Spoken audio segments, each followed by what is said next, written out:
De volta com boa vontade de entrevista, hoje conhecendo aspectos culturais, históricos, arquitetônicos, religiosos e artísticos do Rio Antigo com o professor João Batista Ferreira de Mello, do Departamento de Geografia da UERJ. Professor, a gente está conhecendo aí um pouco dessa história bonita, né, do Rio Antigo, lado a lado com o Rio moderno, né? Que outros aspectos o senhor contempla, além dessa história do carnaval, das danças de ruas mesmo que surgiram, né? Por exemplo, na parte da religiosidade do Rio de Janeiro. O Rio de Janeiro ele dialoga muito, né? Você tem nas suas marcas esse diálogo do Rio Antigo com a Cidade Maravilhosa. E também essa fusão de culturas extraordinária, né? Então também com respeito ao que você perguntou, a religiosidade é muito rica, porque as marcas estão aqui, não só católicas, como também de diversas religiões, né? Então você veja bem, a Catedral Presbiteriana à noite ela está muito bonita, muito bem iluminada, com os vitrais, né, sendo realçados pelas luzes. Então, a religiosidade nós também passamos nos nossos roteiros. Como também alguns aspectos curiosos. Quando estamos na Rua da Constituição, falamos do Pão Duro. O Pão Duro foi um português que morou na Rua da Constituição e ele vivia dos restos dos fregueses. Ele comia pão duro, comia o resto dos fregueses. Então, quando ele morre, há uma fortuna debaixo da sua cama.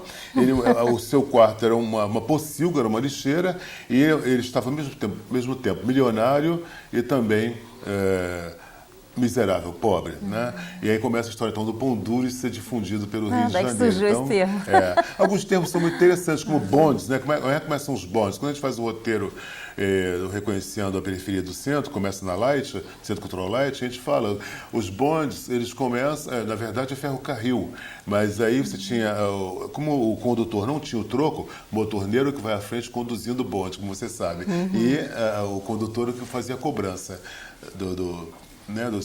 da sua passagem. E o condutor, quando não tinha troco, ele dava uma ação da Light, né, como troco. E aí então, que eram bonds, em inglês, quer dizer, a daí ação. se originou aí a então, de tal sorte, Carioca foi falando isso que ficou sendo bonde o nome para o veículo. Então, portuguesou, né? A criatividade carioca é muito intensa. Você vê, na aurora do século XX, nós tivemos o rato, a questão do rato-rato, né, que virou até tema para a música, porque o doutor Oswaldo Cruz era o sanitarista junto da grande reforma que estava acontecendo no Rio de Janeiro. A cidade é exuberante, é bela, é fantástica, uma grande reforma que aconteceu no Rio de Janeiro entre 1902 e 1906, com a abertura da com a abertura da Rio Branco, a abertura da Mensada, da Atlântica, do Túnel Novo, mas ela precisa ser também higiênica, moderna. E aí, então, há um combate às velhas usanças, aos velhos hábitos e também às doenças. E o doutor Oswaldo Cruz, então, para que as doenças não se espalhem para a cidade, ele promove a compra de ratos. Ele é o diretor do Departamento de Vigilância Sanitária. Então passava o funcionário do Departamento de Vigilância Sanitária e falando, rato, rato. E aí, então, com isso, a pessoa ia vendia 5 ratos por uma importância. Verdadeira caça aos ratos, então. A caça aos ratos, né? Porque o rato é transmissor de doenças. Daí, então, a intenção do doutor Oswaldo Cruz, que era o diretor do Departamento de Vigilância Sanitária, né, aqui no Rio de Janeiro. E isso aconteceu de tal sorte no Rio de Janeiro que as pessoas passaram a criar ratos para ganhar dinheiro. E aí saiu a música Rato Rato em 1904. Nós temos em 1889 a proclamação da República. E o Rio não podia ter aquela fisionomia antiga da colônia e do Império. Então chega a República e clama também pela ordem e o progresso na geografia da cidade. Daí então você tem arrasamento, você tem varreduras para a abertura de grandes avenidas, como a Rio Branco. Rio Branco vai ser o grande cartão postal, o grande símbolo do Rio, né, republicano. E Pereira Passos vai ser nomeado prefeito do Distrito Federal. Quem está no governo, na presidência, é o doutor Rodrigues Alves, e nomeia o prefeito Pereira Passos, 1902, 1906, que faz uma grande reforma no Rio de Janeiro. Então, com isso, nós vamos ter uma modificação do Rio já, o Rio ingressando mesmo nessa era republicana da ordem e progresso na geografia da cidade. Quais os prejuízos? A população foi expulsa do seu universo de vida, a população que vivia nas ruas, né, que morava ali, embaixo era comércio e serviços, no alto dos sobrados você tinha então moradias. Mas já era uma paisagem meio encurtiçada, então daí que foi até mais fácil para a República chegar e com determinação, né, fazer essas varreduras, essa destruição e reconstrução de um rio. O Rio, na verdade, é uma cidade portuguesa. Sob os destroços da cidade portuguesa é erguida uma cidade francesa e nos anos 30 uma cidade americana. A Barra da Tijuca é um exemplo disso hoje, né? Então, nós temos... Mas como não foi tudo destruído, ainda bem, você tem essa riqueza arquitetônica também no Rio de Janeiro, da sua geografia também. Não apenas no aspecto natural das suas grandes montanhas, mares. Né? O Rio é prodigioso, são duas baías, Sepetiba e Guanabara, o Atlântico, domínios florestais, Floresta da Tijuca, Floresta Pedra Branca, Floresta Mendanha Jericinó. Então, o Rio, mas também a sua arquitetura, a sua geografia é muito bela, que o homem forjou também, né, contribuiu para dar essa beleza extraordinária e tornar a cidade a mais bela do mundo. Aliada à paisagem natural, né? Com certeza. E, professor João, como é que foram o surgimento das favelas no Rio de Janeiro? Morro da Conceição, Morro da Providência? O Morro a primeira favela foi em 1893 no Morro Santo Antônio, né, que não mais existe, só há um pedacinho do morro, o morro foi mutilado, né, só existe um pedacinho ali junto do Largo da Carioca e junto à Esplanada de Santo Antônio, né? Então, 1893. Em 1897, nós temos então o Morro da Providência com soldados egressos de Canudos que chamam de favela. Então, aí começa, mas eles se instalam de maneira muito alternativa, com barracões de zinco, madeira, restos de papelão, latas de querosene, que as pessoas faziam comida com querosene. Então, por isso tem latas de querosene também. E daí então, já em 1911, nós temos favela até em Madureira e no Leme. Então, esse fenômeno extraordinário que é a favela, né, se espraia no Rio de Janeiro, sobretudo no século XX, ainda que tenha nascido ao final do século XIX. Hoje a favela, por conta, né, o Brasil está decolando, a favela está apresentando um novo perfil. Mesmo a Morro da Providência, você tem ali, são casas de alvenaria, com bons serviços mesmo, né? Uma revitalização. Uma revitalização extraordinária. E o Morro da Conceição, que nunca foi favela, começa com oratório, Nossa Senhora da Conceição e tal, é da colônia portuguesa, que agora está sendo muito bem olhado pelo governo por conta da questão da sua centralidade cultural, né, da beleza dos seus sobrados. Ali embaixo você tem a Pedra do Sal, então daí que nós temos todo um zelo do governo com respeito ao nosso Morro da Conceição. É comum a gente situar no Rio de Janeiro, assim, Cidade Nova, né, onde fica a prefeitura, o prédio dos Correios, né, e também é certo nós falarmos também Cidade Velha, como que se relacionam essas duas cidades?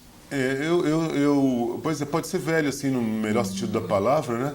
Às vezes fala-se velho como se fosse uma coisa pejorativa, não é, né? Mas o Rio se encontra a todo instante, sobretudo no seu centro, esses resquícios do passado, esses testemunhos geográficos, né, com novas edificações esplendorosas, torres de 20, 30 andares. Então, o Rio, diferentemente de São Paulo, que a onda avassaladora do progresso destruiu tudo, o Rio de Janeiro conservou, que contribui muito para a sua beleza. Esse encontro do passado com o presente, como a gente tem no nosso dia a dia. O carioca tem conhecimento da cidade? Ele sabe do valor histórico, cultural e artístico que a cidade tem? É o seguinte, no passado, até mesmo insuflados pelo governo, havia ideia, vamos derrubar essa revelharia, coisa do Império e da colônia. Mas já umas 4, 5 décadas agora, nós temos já um zelo, uma preservação, né? É o nosso legado, nossa herança, vamos preservar, vamos honrar esse passado. Então, daí que você vê áreas como a Lapa, como a Rua do Lavradio, como a Rua do Mercado sendo restaurada ainda, que está muito bonita, né? A própria Rua do Ouvidor junto ao mar. Então você tem essas áreas que estão sendo preservadas e cultuadas. E os nossos roteiros procuram também contribuir para isso, para mostrar a importância dessas áreas, mesmo do passado, não é? No Rio de Janeiro. A gente vê um ponto principal do Rio, assim, por exemplo, a Cinelândia, né? Ela concentra um grande número de prédios históricos, teatro, biblioteca. A importância dela nessa efervescência cultural do Rio de Janeiro. Que a Cinelândia já nasce, né, com esse projeto republicano. Então você tem o Teatro Municipal inaugurado em 1910, a Biblioteca Nacional em Teatro Municipal, perdão, 1909, a Biblioteca Nacional, 1910, é a sexta biblioteca em acervo do mundo. Né? Todo mundo tem que ir à Biblioteca Nacional, tem que visitá-la, tem que pesquisar. Todo e qualquer livro no Brasil, há um exemplar na Biblioteca Nacional. Revista, jornal. Então, todos devem ir à Biblioteca Nacional para pesquisar. Às vezes a pessoa procura por um livro e não sabe onde encontrar. Está lá na Biblioteca Nacional. Né? E o prédio é suntuoso, muito bonito, como você falou. Né? Primeiro samba gravado do Brasil está também lá registrado, né? Do Donga, pelo telefone. Então, ali na Cinelândia, você tem também o Museu Nacional de Belas Artes, hoje o Centro Cultural da Justiça Federal, que foi o antigo tribunal do Supremo Tribunal Federal, né? Então, você tem a Câmara Municipal, o Amarelinho. Então, você tem na Cinelândia o metrô, né? Você tem na Cinelândia um conjunto arquitetônico belíssimo e que está sendo preservado e agora também cultuado por todos. Né? Só a título de curiosidade, por que o nome Cinelândia? Isso é interessante, porque land é terra. Então, Lândia vem de terra, terra do cinema. E a Cinelândia chegou a ter 12 cinemas, né? Mais os teatros, Municipal, Rival. O grande ponto de efervescência cultural nas últimas décadas, até 80, por aí, depois vai ser a Lapa, agora no centro, né? Então, surge também do projeto do Francisco Serrador, nos anos 20, que ele quer criar aqui no Rio de Janeiro a Broadway Carioca. Então nós temos a Cinelândia, nome nunca oficialmente lavrado, mas existe apenas na boca do povo. É uma pena que hoje nós temos apenas um cinema, que é o Odeon, mas nós temos os teatros, o Rival, o Municipal e também a Biblioteca Nacional, o Centro Cultural da Justiça Federal e o Museu Nacional de Belas Artes. Não faltam opções, hein, para a gente conhecer. Com certeza. Professor, então, para encerrar nosso bate-papo, queria que o senhor deixasse como se comunicar com o senhor, como participar desses projetos, desses passeios. Qualquer pessoa pode participar? É aberto a qualquer pessoa. O nosso site é www.roteirosdorio.com, o nosso e-mail roteirosgelrio@uol.com.br e o celular disponibilizado também, 21, que é o código do Rio de Janeiro, 88717238. Esse é um projeto, né, realizado pelo NEGA-RI, que é o nosso núcleo de estudos sobre geografia humanística, artes e cidades do Rio de Janeiro, do Instituto de Geografia da UERJ, Universidade do Estado do Rio de Janeiro. Hoje você participou de uma verdadeira aula de história, conhecendo os caminhos do Rio Antigo e seu riquíssimo acervo histórico, artístico, cultural, com o professor João Batista Ferreira de Mello, do Departamento de Geografia do Instituto de Geografia da UERJ.